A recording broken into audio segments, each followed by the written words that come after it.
Paramahansa Parvrajakacharyasta Tarasadashri Srimad Abhay Charanaravinda Bhaktivedanta Swami Srila Prabhupada Ki Ananta Koti Vaishnava Vrinda Ki Namacharya Srila Haridas Thakur Ki Prem Sikaho Sri Krishna Chaitanya Prabhu Nityananda Sri Advaita Gadadhar Sri Vasadi Gaur Bhaktivinoda Ki Shri Shri Radha Krishna Gop Gopinath Shama Kunda Radha Kund Giri Govardhan Ki Shri Vrindavan Dham Ki Shri Mayapur Navadip Dham Ki Shri Jagannath Puri Dham Ki Ganga Mai Ki Jamuna Mai Ki Bhakti Devi Ki Tulasi Maharani Ki Shri Harinam Sankirtan Yagya Ki Grantaraj Srimad Bhagavatam Ki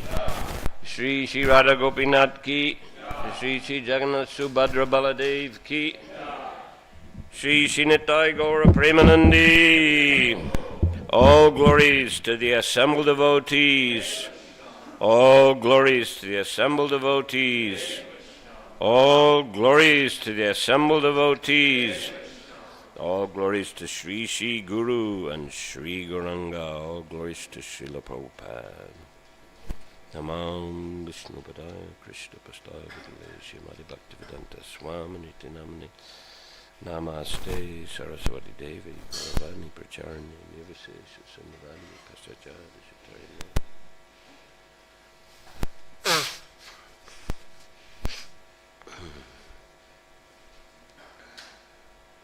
Verse number?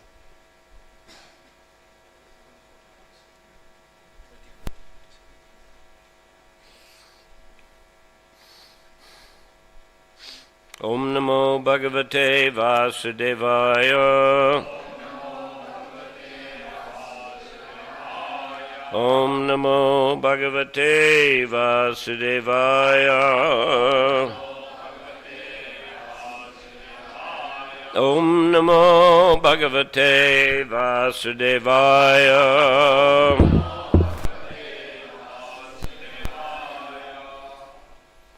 Srimad Bhagavatam, Canto 4, Chapter 14, the story of King Vena. Text 24. Is that what? That's, yeah. Avajan Antyami Murha Nripa Rupinam Isharam Nano Vindanti Te Bhadram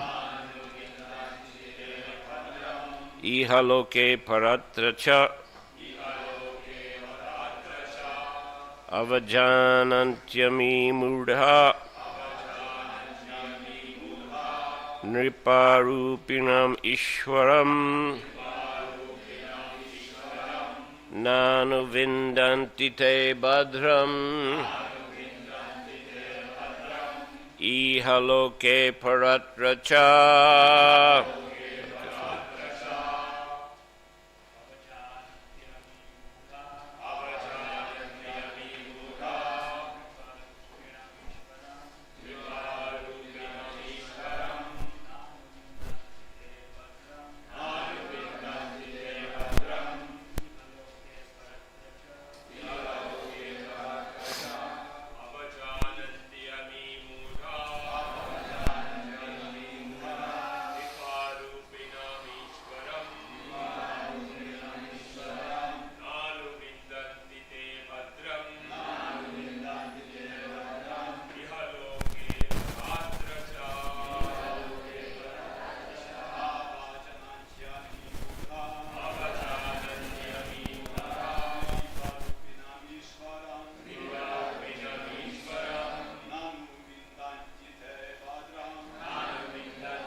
Ladies,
avajananti, disrespect, ami, those who, mudha, being ignorant, nripanrupinam, in the form of the king, Ishwaram, the personality of Godhead, not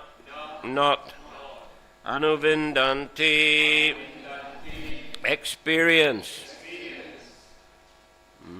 te, they, bhadram, happiness, iha, in this loke, world, paratra, after death, cha, also. Translation: those who, out of gross ignorance, do not worship the King, who is actually the Supreme Personality of Godhead, experience happiness neither in this world nor in the world after death. King Vena speaking here. No purport, so we're continuing. Ko yagya purusho nama yatravo bhaktir idrishi bhartri sneha viduranam yata jare kuyositam.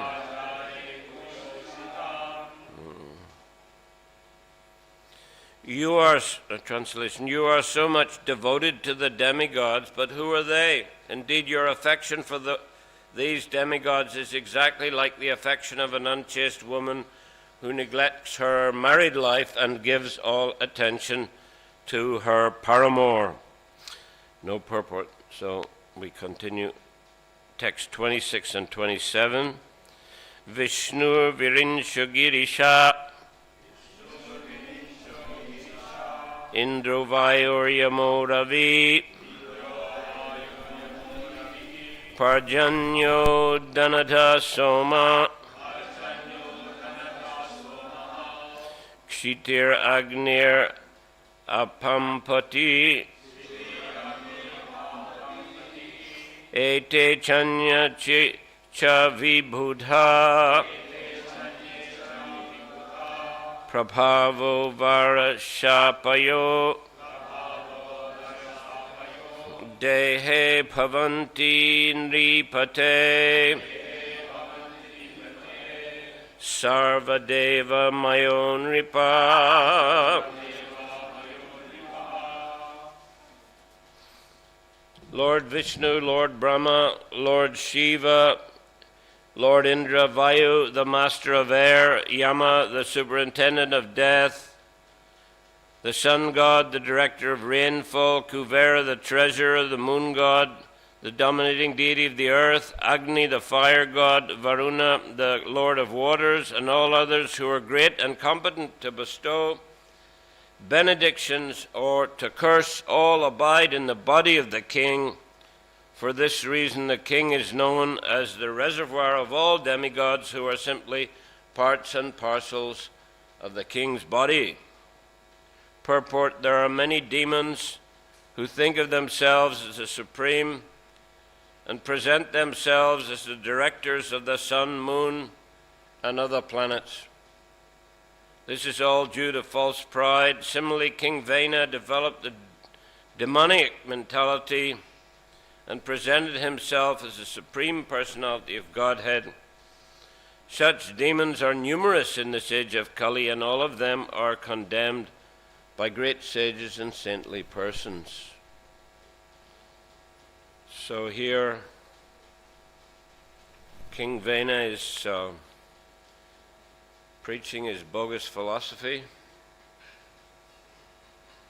and he has the audacity to preach it to very learned sages, great personalities, not only to the ordinary common man, who might be very gullible, but he's also trying to justify his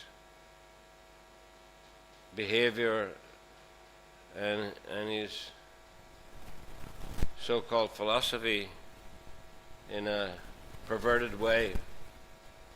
Yes, it's said the king is a representative of the Supreme Lord. In the story of Parikshit Maharaj, we remember that he was out hunting in a forest once. The Kshatriyas were permitted to go hunting and kill some wild animals to practice their skills in archery, and also to overcome fear, not to be afraid even in a dangerous situation, but to be able to battle one's way out of it. So they, it was permitted for them to go and kill dangerous animals, and also that would benefit sages who lived in the forest. They would be protected in that way. So as we know, one day he'd been hunting for a long time and he felt exhausted, and he came upon the ashram of a great sage, Samik Rishi, and he was hoping to get some water. He was hoping that he would be appropriately welcomed and he, would be offered some water. This is normal in Vedic culture. Some guest comes, offered a seat, offer some water at the very minimum. And of course, in an austere situation like that, in the ashram of a sage, one could not expect to be welcomed very opulently, unless, of course, the sage arranged it by his mystic powers, which some of them were able to do. But generally speaking, he would have expected only a humble welcome.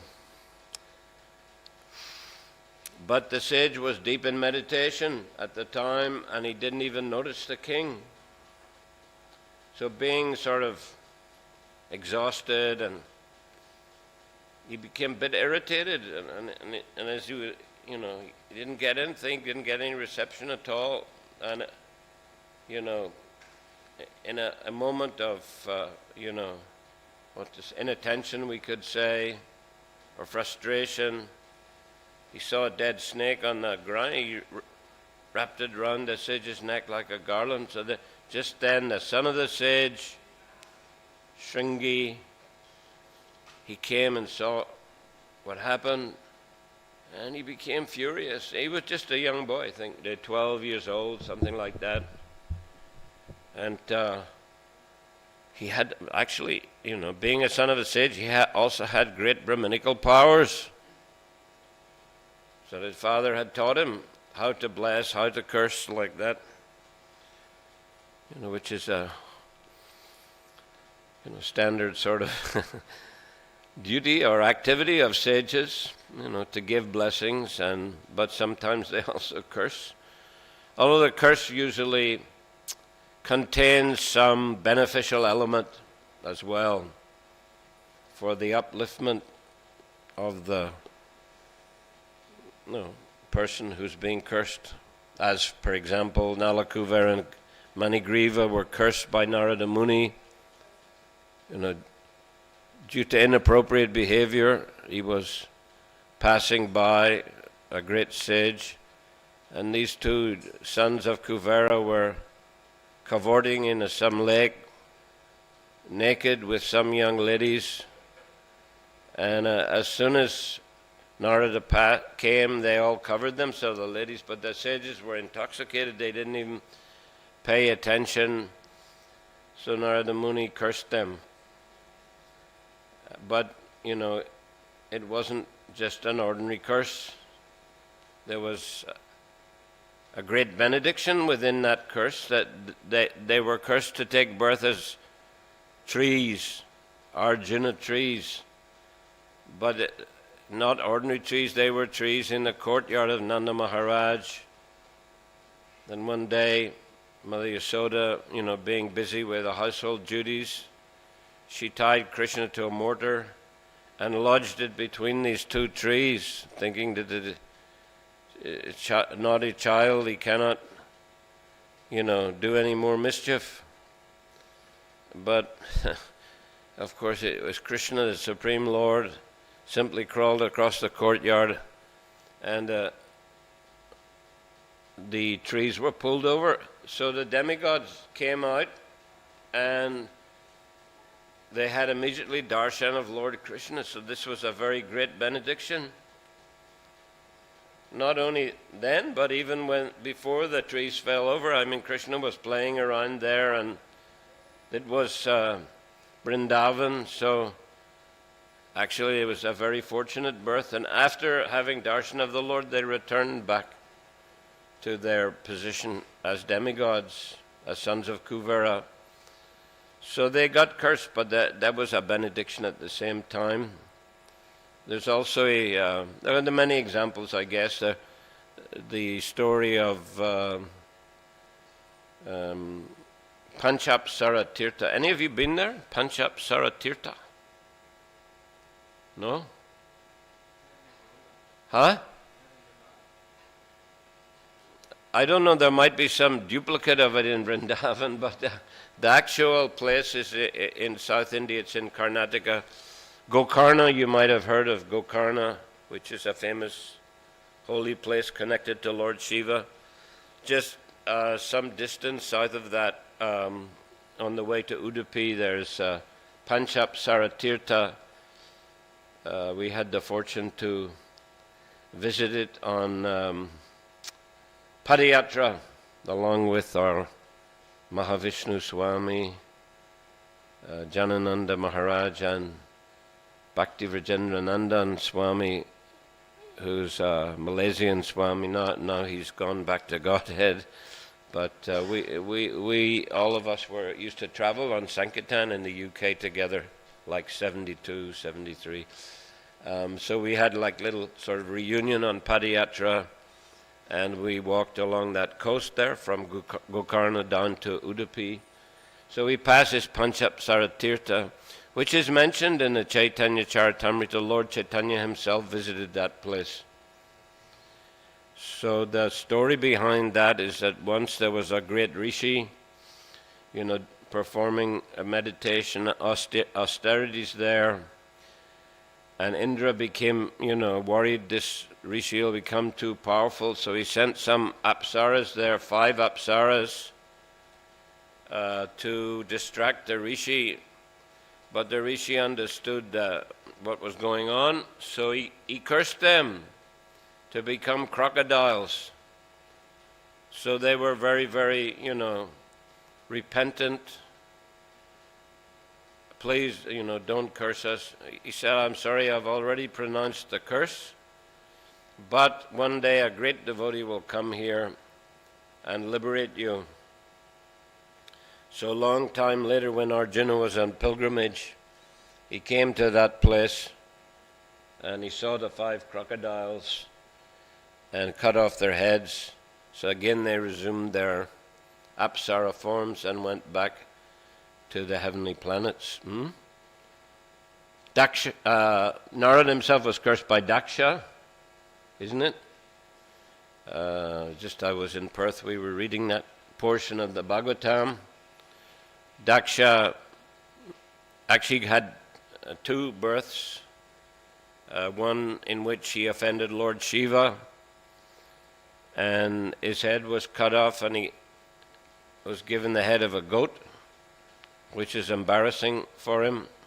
And later he gave up his body. Of course, long story, other aspects of it I won't relate, but in the next birth, then he again resumed his duties as a progenitor of mankind. He was one of the sons of Brahma, and his responsibility was to create progeny. So Narada, he created 10,000 sons, and then they went to the forest to perform austerities with a view to creating progeny. They wanted to get potency for creating a lot of progeny to populate the universe. But Narada Muni convinced them, what's the use of performing so much severe austerity just for producing offspring? Better you use those austerities to develop, love of Godhead. So better not to enter family life. And so they all decided to follow his instruction. And Daksha was very upset, and he created another 1,000 sons. What did they call them? Salyashvas, I think. And the same thing happened. So then Daksha cursed Narada Muni. You don't understand what you're doing. These young men, they should go through family life first, then they can become renounced. And he cursed him, you cannot stay in any one place for any length of time.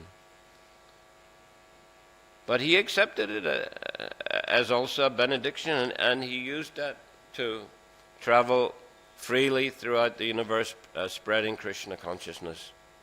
Narada Muni Bhajaya Vina Radhika Ramana Namanye, that says Bhaktivinoda Thakur's song, I think. Narada Muni playing on his Veena and chanting the glories of Radhika and Ramana, Krishna, Radha Krishna. So it's a curse but benediction as well. And Prabhupada said, I have similarly been cursed by the parents of my young disciples. Cannot stay in any one place, always traveling.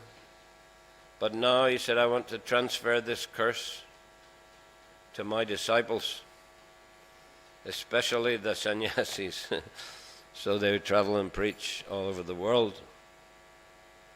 So he said, I can sit down and I can concentrate on the translation of Srimad Bhagavatam. So sometimes the sages curse, but they also give benediction because they're well-wishers of living entities. But that particular boy, Shringi, he's just a young fellow. He got overwhelmed by anger. These Kshatriyas are like dogs, he said. They should stay outside the door of the master. And he cursed Parikshit Maharaj to die within 7 days, to be bitten by a snake bird. So related in the 12th canto. So that, his anger, he was crying and shouting, and it woke up his father from meditation. What have you done, foolish boy? The king, the king is, he said, is the representative of the Supreme Personality of Godhead. The king should be, respected. The king should also be protected. Our duty as the sages and brahmanas is to advise the king and also protect him in that way, help him, not to curse him, and that may create a havoc in society, So you were not at all pleased, and he sent a message to Parikshit Maharaj. So Parikshit Maharaj could have requested some brahmanas to perhaps pronounce some counter curse or some kind of a action to reduce the effect of the curse. But anyway, he accepted it as the mercy of the Supreme Personality of Godhead. I have to leave this body within 7 days. So, he sat down on the bank of the Ganga, and, he requested the sages to come and advise him. And of course they all gathered there, and they requested Sukadeva Goswami to answer the questions of the king. And in this way the Bhagavatam was spoken.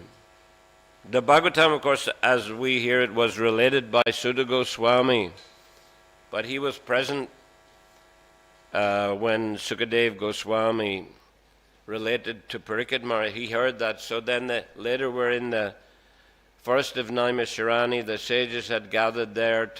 They were very worried about Kali Yuga. They wanted to perform a great sacrifice to counteract the effects of Kali Yuga.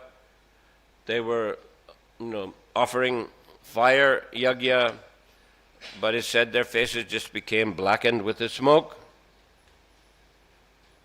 So then they changed their, tactic or strategy, one or the other, and they requested Sudha Goswami to take the Vyasasan and to speak and answer their questions.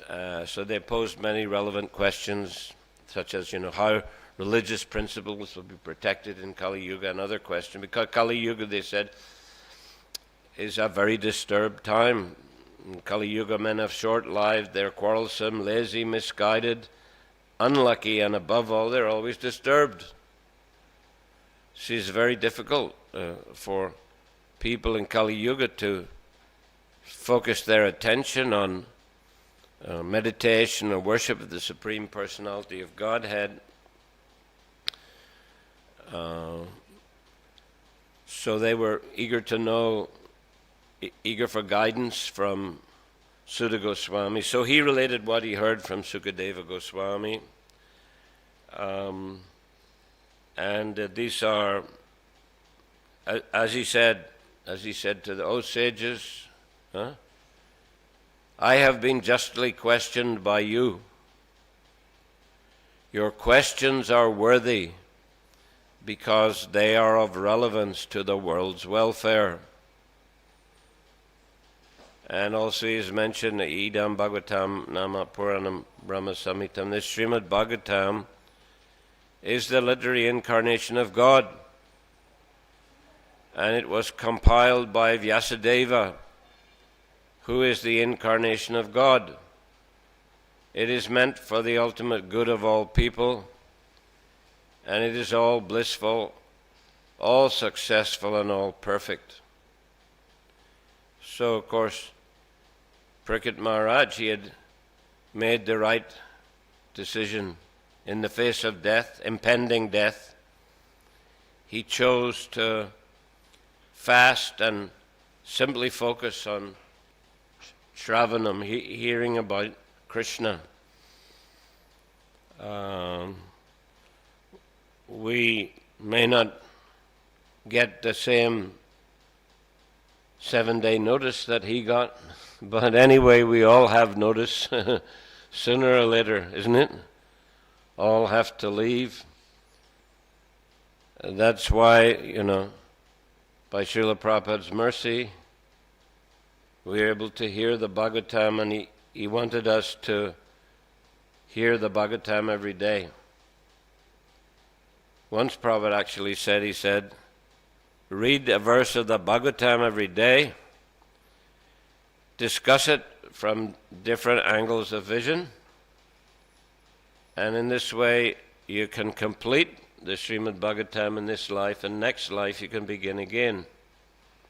Well, even if you go to the spiritual world, you'll be hearing the glories of Krishna. There is also Bhagavatam. Or if you have to take birth again, which would hopefully be as devotee, then you go on hearing Bhagavatam in your next life. But in any case, the purpose is to instruct us, to guide us in how to become Krishna conscious and how to develop Krishna prema, love of Krishna. So, one is practicing throughout one's life different aspects of bhakti, which is a preparation for life in the spiritual world. And if somehow or other one doesn't quite make it all the way to the spiritual world, then he should be well prepared for another birth as a devotee and can carry on practicing Krishna consciousness. So yes, the duty of the kings and leaders is to guide others in a Krishna conscious way, and so that they get spiritual benefit. Like the great kings and rishis, great Rajarshis rather. Rajarshi is a, saintly king, a king who's also a rishi, because he's very well educated in Krishna consciousness. So many great kings, like we will be reading after this about Prithu Maharaj, such a wonderful example. Many chapters about Prithu Maharaj, how he welcomed the Kumaras, how he washed their lotus feet, gave them all respect, questioned them about spiritual life, listened attentively to their answers, and in this way he was guided how to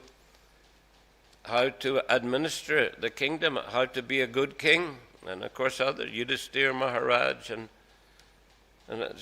so many, Parikshit Maharaj, so many great kings, Rajarshis. So this King Vena here, he is the antithesis of a good king. He's a first-class rascal. But he's preaching some kind of Vedic philosophy, but with a twist on it. Yes, as we mentioned, that Samik Rishi, he told his son, the king is a representative of the Lord. So we should not, curse the king for an insignificant offense. He didn't disturb him. He understood king was, not received properly, and out of frustration, he kind of overreacted. But it didn't bother him.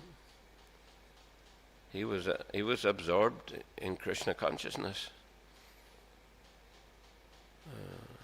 There were consequences, but it's a curse. But there's also great benediction in that we've got the Srimad Bhagavatam.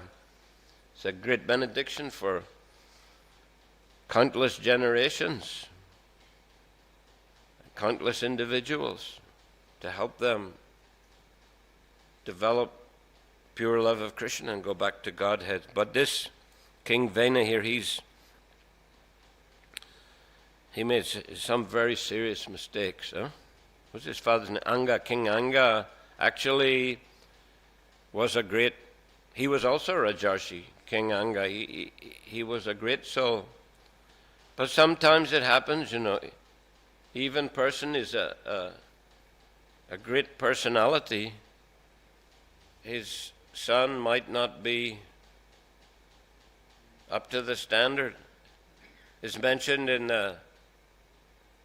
Chaitanya Charitamrita, Advaita Acharya, he's incarnation of Mahavishnu, also incarnation of Shiva and Mahavishnu.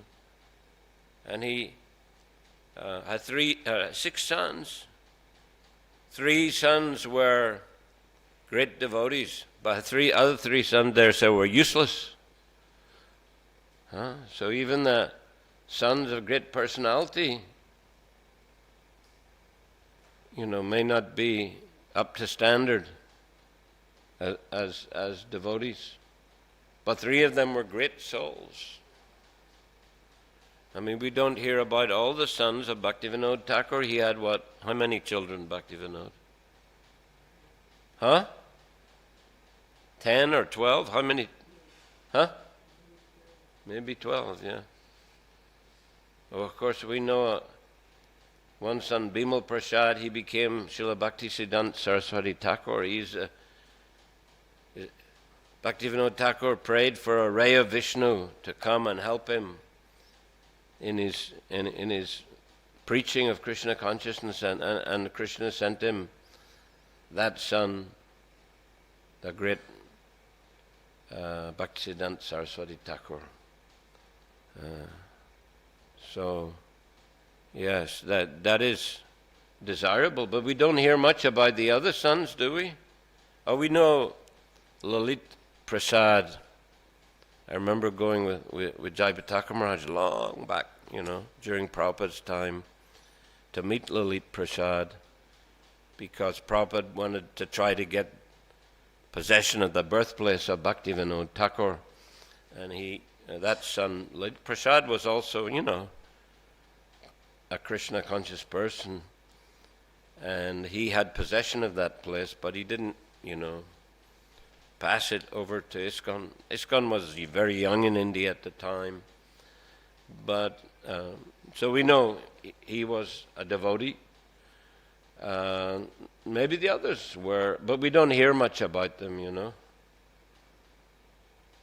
So, and Prabhupada's sons,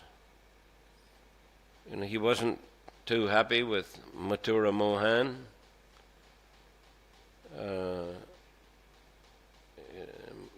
Mathura Mohan, later after Prabhupada's departure, he made a court case against ISKCON and the BBT. They all belong to me. I'm the rightful heir.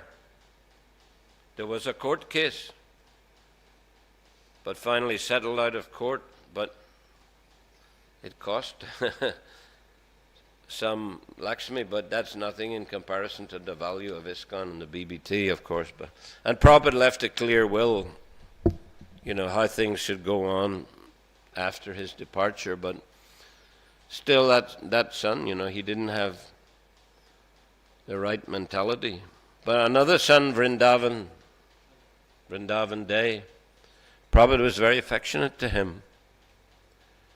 I remember at the time, we were on a BBT library party in India. We were traveling around India selling the sets of books in the libraries and universities. So Gargamuni Swami was like the head of our party. He was I think he was a GBC then in Calcutta, Mayapur. This just before Jayapataka Maharaj became GBC there. So he was also, he had brought these 6 Mercedes vans to India, and one he kept for himself. It had a flashing light on the top and a siren, so he could pass by traffic jams. People would think it's his police car. It's not legal to do that, but never mind. He did it anyway. And another van he gave to Orissa, their Bhagwat Prabhu, who was helping Gaur Govinda Maharaj, who had just been sent there by Prabhupada. His land was donated, and Gaur Govinda Maharaj was from Orissa, so Prabhupada sent him, you go there and you develop that project and you translate my books to Oriya language, which he dedicated his life for and which he achieved. And then 4 vans, we were on a library party traveling here and there, distributing books. And, Prabhupada, he liked that program very much, and he was inquiring from us what the scholars are saying about my books. We would collect some kind of statements from the scholars. So that Prabhupada, he liked that very much. And he also wanted to engage his son, Vrindavan Day, in that, book distribution. So he gave him some areas. He gave him Calcutta city, because he lived in Calcutta. And he also gave him the state of Meghalaya. Those who know India, Meghalaya is northeast, one of the hilly states in between Assam and Bangladesh there. So capital is Shillong. So he gave to Vrindavan, that's also your area for distributing books. So Gargamuni was objecting. No, Prabhupada, we are your real sons, he said. But Prabhupada said, he is also my son. Give him a chance, He's the one that accompanied Prabhupada to the Jaladuta when Prabhupada was leaving to America. So Prabhupada had a lot of affection for him. And he's a nice person, very helpful. But we see like that, not all, children of great personalities necessarily become devotees or good devotees. Some other nephew and niece of Prabhupada, they became nice devotees.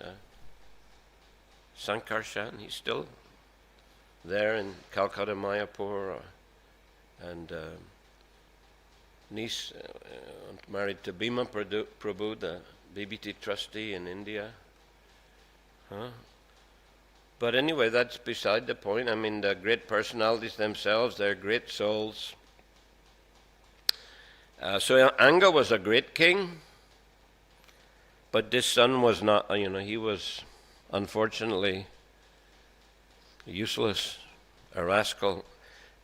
Somehow the Anga was married to the daughter of death personified. Prabhupada said the daughters tend to take characteristics from the father and the sons tend to take characteristics from the mother. So, that was a line. She daughter of death personified, and she passed the bad qualities down to the son, Vena. So here we see, he's misusing this, Vedic understanding that the king is a representative of God, he's a representative of the demigods. So like that, he's saying here that all these demigods are simply part of the king's body. So therefore you must worship the king. You can stop your worship of the demigods, stop performing sacrifices, just worship me. And he had it proclaimed everywhere in the marketplaces. Of course, as we read on, the sages, they were not fooled or bewildered. They said, "You're a rascal." And they cursed him, and he had to leave his body. So they were very powerful. The Brahmins and sages were very powerful in those days. So simply, by their curse, they could kill someone like that. Later, they churned his body, and first a black personality came out, and they told him, "Sit down." And that's it. His name comes from the Nishada, is it? There's a race of sort of sinful persons who are, descended from him. And then further churning in the great personalities, Prithu and Archie, his consort, came out, and they, were of course Shaktavesh avatar. Prithu Maharaj is a Shaktavesh avatar. And he rectified the whole situation because he was famous for his worship of the Archanam. He's an example of one who attained perfection by Archanam, deity worship.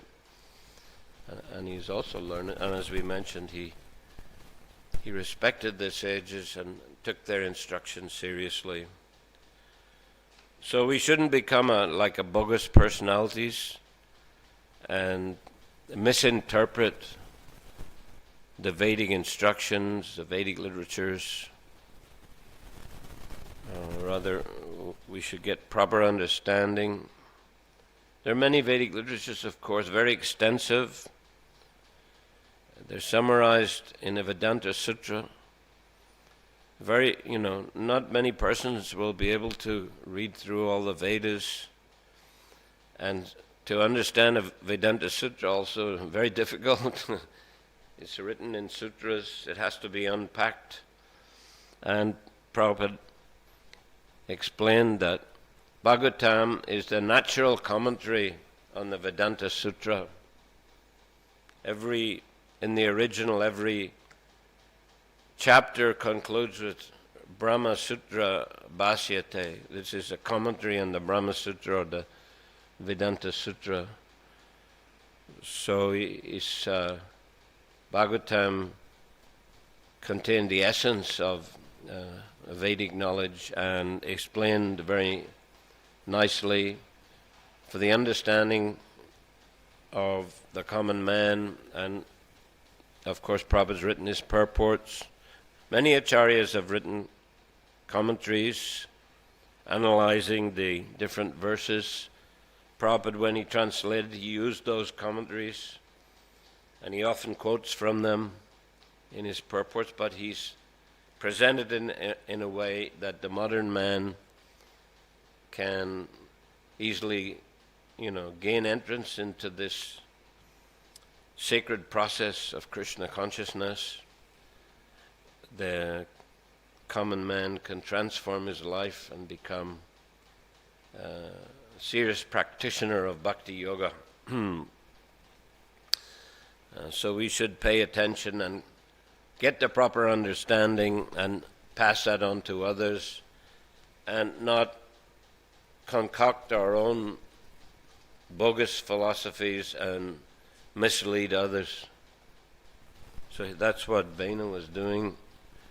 That's why he had to be removed from his position, from the scene altogether. So the sages were very alert. They were very concerned also, and they cursed him. He died. And after that, the situation got a bit worse for a while because there was no king. The king is necessary, or some kind of governmental authority is necessary to keep discipline. Nowadays, things getting more and more out of control in the world due to Kali Yuga. But anyway, the goal of the Krishna consciousness movement is to educate people in spiritual life and distribute these books which give the guidelines for how a peaceful society should function, how one can take care of one's material duties, bodily duties, but social duties, but at the same time advance in spiritual life and ultimately go back to Godhead. Okay, any comment here? Any question? Yes, please.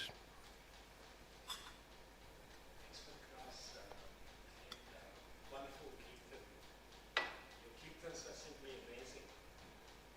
Just referring to this shloka, Srila Prabhupada translated the word Kshitiji as the predominating deity of earth.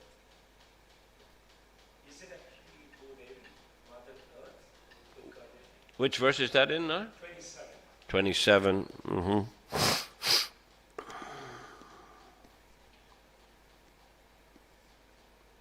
Which word? Kshitiji, the predominating deity of earth. It's synonyms, word for translation. Oh.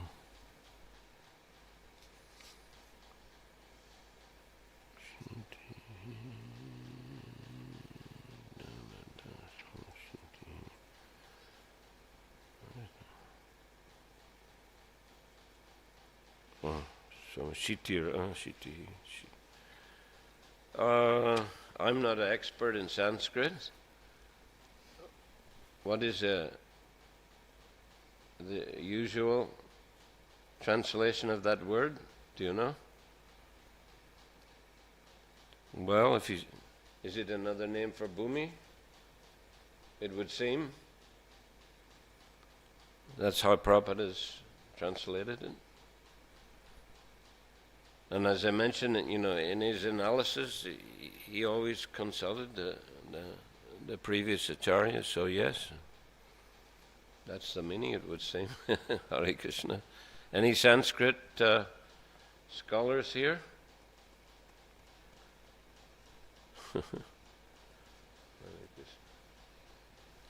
Any other comment, question? Yes.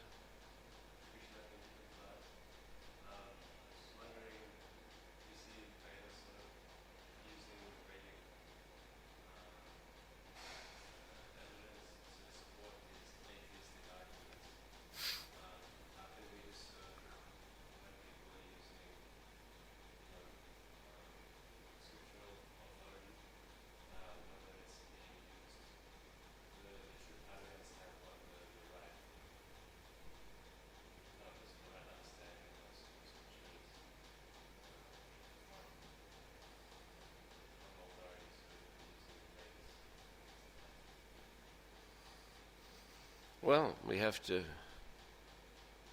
read Prabhupada's books, and we have to hear, devotees who are in good standing, who have a good understanding. We have to listen to them. That way we can become, educated as to what is correct, what's not correct. So that's one reason we have Bhagavatam class every day. That's one reason we encourage devotees to distribute and read Prabhupada's books. And Prabhupada did say, he encouraged book distribution a lot, but he also said, my books are also for my disciples to read. So he wanted devotees to become like lawyers. He said, lawyer in lawyer's office, to be many books, of law, court cases from the past. So the lawyer will consult. He knows, where to look to find the appropriate evidence to back up his, arguments. So by reading Prabhupada's books and associating with serious devotees.